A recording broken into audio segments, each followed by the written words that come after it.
Shalom, selamat pagi semuanya, salam sehat buat kalian semua. Pada minggu yang lalu, kita sudah membahas perhitungan angka indeks, dan hari ini kita akan membahas saudaranya yaitu inflasi. Sebelum kita membahas materi kita pada hari ini, kita berdoa terlebih dahulu.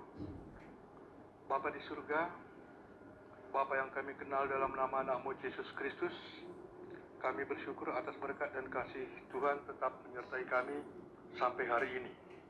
Dan sebentar lagi kami akan membahas materi pembelajaran kami. Bapa sertai kami agar apa yang kami bahas dan pelajari dapat kami mengerti. Dalam nama Tuhan Yesus kami sudah berdoa. Amin. Materi pembelajaran kita pada hari ini adalah inflasi. Mungkin kalian sudah sering dengar kata inflasi ini, ya. Bahkan belakangan ini sering sekali disebutkan selama COVID ini. Apa itu inflasi, ya? Jadi secara umum, inflasi itu diartikan adalah penurunan nilai uang, yaitu daya beli uang berkurang. Artinya harga-harga barang naik.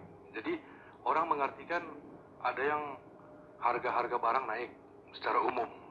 Ada juga yang mengartikan nilai uang turun.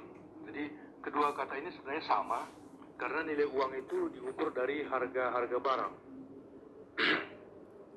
Untuk lebih jelasnya, pengertian daripada inflasi itu dituliskan begini. Inflasi adalah suatu proses kenaikan harga-harga barang atau jasa kebutuhan secara umum, atau kecenderungan meningkatnya harga-harga kebutuhan secara umum, atau sering juga dikatakan menurunnya daya beli uang. Selanjutnya kita bahas jenis-jenis inflasi. Jadi banyak jenisnya inflasi ini. Yang pertama kita bahas dulu berdasarkan asalnya. Dari mana datangnya inflasi itu? Nah, berdasarkan asal inflasi terbagi menjadi dua, yaitu yang pertama inflasi yang berasal dari dalam negeri. Jadi di dalam negeri kita sendiri yang menyebabkan terjadinya inflasi. Nah, umumnya inflasi ini terjadi karena perekonomian di dalam negeri terganggu. Misalnya, terjadi defisit anggaran yang diikuti dengan mencetak uang, atau gagal panen, berarti jumlah penawaran barang sedikit. Kalau jumlah barang yang ditawarkan sedikit, secara umum itu harga akan naik.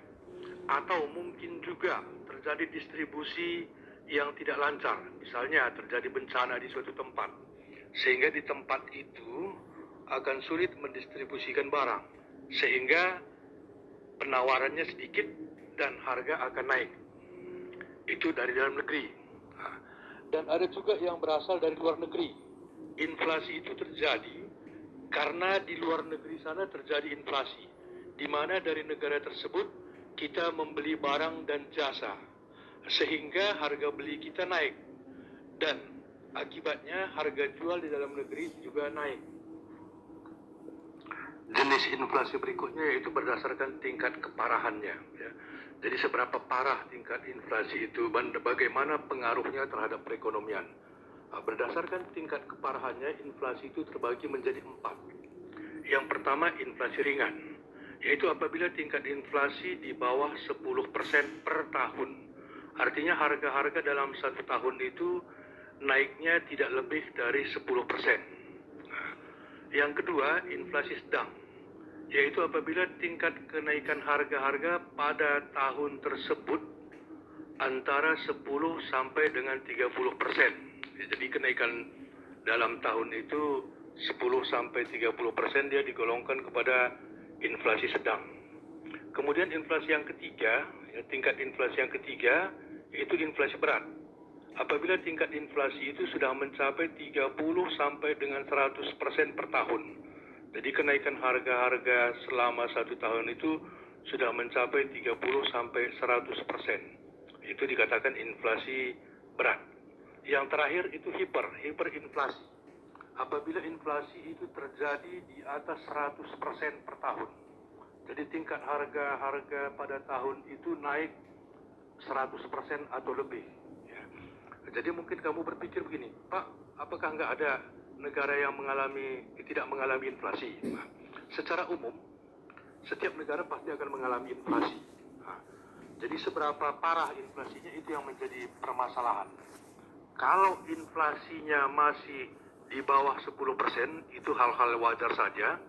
Karena kalau tidak ada inflasi, tidak ada kenaikan harga-harga, mungkin si pengusaha atau produsen juga akan malas mengembangkan usahanya karena harganya itu-itu aja terus dari tahun ke tahun. Jadi hal-hal wajar saja terjadi inflasi, namun inflasi yang bisa mengembangkan perekonomian suatu negara apabila terjadi inflasinya di bawah 10%. Jenis inflasi yang ketiga yaitu inflasi berdasarkan penyebabnya. Apa penyebab terjadinya inflasi itu? Secara umum ada dua. Yang pertama yaitu kelebihan permintaan. Jadi jumlah permintaan melebihi daripada jumlah penawaran. Akibatnya harga-harga naik. Bisa kita lihat dalam kurva, dalam grafik kenaikan harga ini. Pada awalnya jumlah harga itu P1, kemudian jumlah permintaannya Q1. Kemudian permintaan bertambah menjadi Q2. Permintaan bertambah menjadi Q2 sehingga harga menjadi P2, ya. Naik dia karena permintaannya bertambah, yang beli bertambah banyak, maka harga akan naik. Begitu juga berikutnya, ya, kenaikan harga lagi, ya. Terjadi karena permintaan bertambah. Permintaan menjadi Q3, ya. Permintaan menjadi Q3 sehingga P-nya menjadi P3, harga naik lagi, ya. Harga naik lagi karena permintaannya lebih daripada penawarannya. Jadi kadang-kadang kita nggak sadari apa penyebabnya inflasi, ya kita sendiri yang buat. Kenapa demikian? Kita berlomba-lomba membeli. Akibatnya apa? Harga akan naik. Coba kalau misalnya kita beli secukupnya saja, yang lain juga demikian, maka permintaan tidak melebihi. Jadi inilah kadang-kadang ya yang menjadi dilema. Kita takut harga itu akan naik, maka sebelum harga naik kita beli banyak. Akibatnya ya harga betul-betul naik. Penyebab inflasi yang kedua yaitu dorongan biaya, ya. Dorongan biaya. Harga-harga bahan baku atau biaya produksi untuk barang tertentu meningkat. Mungkin saja bahan bakunya naik atau upah buruh naik, ya. Sehingga mau tidak mau si pengusaha, ya, si pengusaha harus menaikkan harga.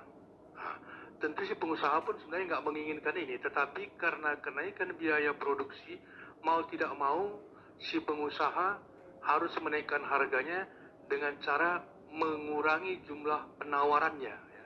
Jadi jumlah penawaran berkurang. Kita tahu, kita ingat hukum penawaran, jika jumlah penawaran berkurang, maka harga akan naik. Kita lihat contoh di kurva ini.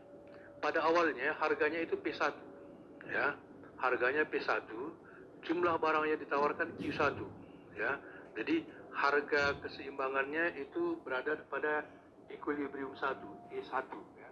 Kemudian pengusaha mengurangi produksi, ya. Pengusaha mengurangi produksi sejumlah Q2, ya. Pengusaha mengurangi produksinya menjadi Q2, akibatnya penawaran berkurang. Permintaannya banyak, penawarannya berkurang, sehingga harga akan naik menjadi E2, equilibrium 2, ya. Penawarannya kita lihat S2, ya. Begitu juga berikutnya, ya, masih naik lagi biaya produksi, maka si pengusaha akan mengurangi produksinya. Kalau dia kurangi produksi berarti penawaran berkurang menjadi Q3, ya. Jumlah penawarannya menjadi Q3. Akibatnya apa? Harga akan naik menjadi P3. Harga menjadi P3. Titik keseimbangannya berada pada E3. Kita sudah membahas jenis-jenis inflasi, ya. Ada 3 tadi jenisnya. Yang pertama tadi berdasarkan apa tadi, ya? Berdasarkan sumbernya. Ya, berdasarkan sumbernya ada 2, dari dalam negeri dan luar negeri.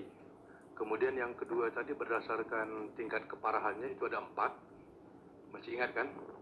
Kemudian berdasarkan penyebabnya ada 2. Sekarang mau kita bahas yaitu secara teori.